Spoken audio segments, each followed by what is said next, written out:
Hello friends, എല്ലാവർക്കും ചെമ്പനപ്പൂവിൻ്റെ പുതിയൊരു വീഡിയോയിലേക്ക് സ്വാഗതം. നമ്മുടെ ചെമ്പനപ്പൂവിൽ വരാനിരിക്കുന്ന ഭാഗത്തിൻ്റെ വീഡിയോയാണ് ഞാൻ ചെയ്യുന്നത്. ഇപ്പോൾ ഈ കഴിഞ്ഞ ദിവസം പ്രമോയിൽ നമ്മൾ കണ്ടൊരു ഭാഗമാണ് നമ്മുടെ ശ്രുതിയുടെ കള്ളത്തരങ്ങൾ പകുതി മുക്കാലിലധികം തന്നെ പൊളിയിക്കാറുള്ളത്. അപ്പോൾ പതിവ് പോലെ തന്നെ ഇത് സത്യമായി സംഭവിക്കാൻ പോകുന്ന കാര്യമാണോ അതോ സ്വപ്നമാണോ എന്നത് നമ്മുടെ മിക്കവരുടെ ചോദ്യമാണ്. അതിനുള്ള ഉത്തരമാണ് ഞാനീ പറയുന്നത്. ആ ഒരു തെളിവുമായിട്ട് വരുന്നതും നമ്മുടെ സച്ചിയും രേവതിയും തന്നെയാണ്. തെളിവുകൾ കയ്യിലേക്ക് ഇട്ടുകൊടുക്കുന്നതോ ബീരാനിക്കയും. നമ്മുടെ രവിയുടെ സുഹൃത്തിൻ്റെ മകളുടെ കല്യാണത്തിൽ ചെല്ലുന്ന സമയത്ത് അദ്ദേഹത്തിൻ്റെ മകളുടെ ഭർത്താവിൻ്റെ അമ്മാവനാണല്ലേ ബീരാൻ. അവിടെ ഈ ഒരു ചടങ്ങിന് ഒരു മുഖ്യ ആളാണ് ബീരാനെങ്കിലും രേവതിനെ സച്ചിയുടെ ആ ഒരു കുടുംബസമേതം കാണുന്ന സമയത്ത് ബീരാൻ പരമാവധി ഒഴിഞ്ഞു മാറി നിൽക്കുന്നുണ്ട്. ഇവരുടെ മുന്നിൽ പെടാതിരിക്കുന്നതിന് വേണ്ടി ശ്രമിക്കുന്നുണ്ട്. എന്നാൽ ഇവരാരും കാണുന്നില്ല എങ്കിൽ ശ്രുതി കൃത്യമായിട്ടല്ലേ ബീരാനിക്ക് കാണുകയും ചെയ്യുകയും ഈ കല്യാണത്തിൻ്റെ ചടങ്ങിൽ നിന്ന് പങ്കെടുക്കാതെ ഒഴിഞ്ഞു മാറുവാനൊക്കെ ആയിട്ട് പറയുന്നുണ്ടെങ്കിലും ബീരാനത് സമ്മതിക്കുന്നില്ലാതെ തൻ്റെ മരുമകൻ്റെ കല്യാണം താൻ തീർച്ചയായിട്ടും കൂടും എന്നുള്ളൊരു വാശിയോടുകൂടി തന്നെ ബീരാൻ നിൽക്കുകയാണ്. കാരണം അങ്ങനെ ആ ഒരു കുടുംബത്തെ ഒറ്റപ്പെടുത്താനോ ആ ഒരു കുടുംബത്തെ അകറ്റി നിർത്താൻ നമ്മുടെ ബീരാനിക്ക് സാധിക്കില്ല.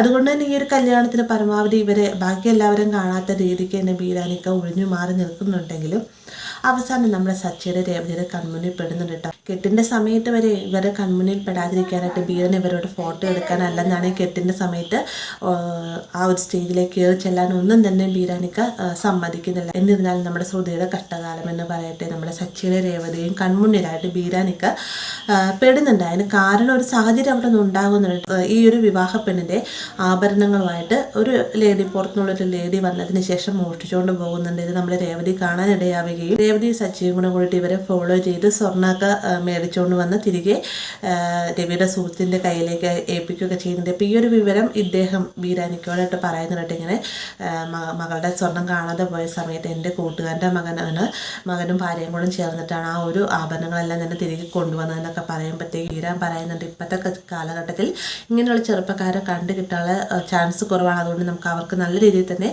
വേണ്ട രീതിയിൽ ആദരവ് നൽകണം. മാത്രമല്ല എനിക്ക് അവരെ നേരിട്ട് കാണണമെന്നൊക്കെ ബീരാൻ പറയുമ്പോഴത്തേക്കും ബീരാനെയും കൂട്ടിക്കൊണ്ട് ഇദ്ദേഹം നേരെ സച്ചിയുടെ രേവതിയുടെ അടുത്തേക്ക് ചെല്ലുന്നുണ്ട്. ആ ഒരു സമയത്താണ് സച്ചിയും രേവതിയുമാണ് അവർ എന്നുള്ള കാര്യം ബീരാനിക്ക തിരിച്ചറിയുകയും ബീരാനിക്ക് കാണുന്ന സമയത്ത് ഇവർക്കും അതൊരു ഭയങ്കര ഷോക്കാവുന്നുണ്ട്. കാരണം ശ്രുതിയുടെ ഇളയച്ചനായിട്ട് ഇത്രയും കാലം തങ്ങളെ പറ്റിച്ചുകൊണ്ടിരുന്നത് സുബിൻ്റെ അമ്മാവനാണെന്നുള്ള സത്യം അറിയുമ്പോഴത്തേക്കും സച്ചി രേവതിയെ നേരെ ബീരാനിക്കയെ കൂട്ടിക്കൊണ്ട് വീട്ടിലേക്കായിട്ട് ചെല്ലുന്നുണ്ട്. അതിനുശേഷമാണ് നമ്മൾ ഈ കഴിഞ്ഞ ദിവസം കണ്ട പ്രമോയിൽ കണ്ട ഭാഗങ്ങളെല്ലാം തന്നെ വരുന്നത്.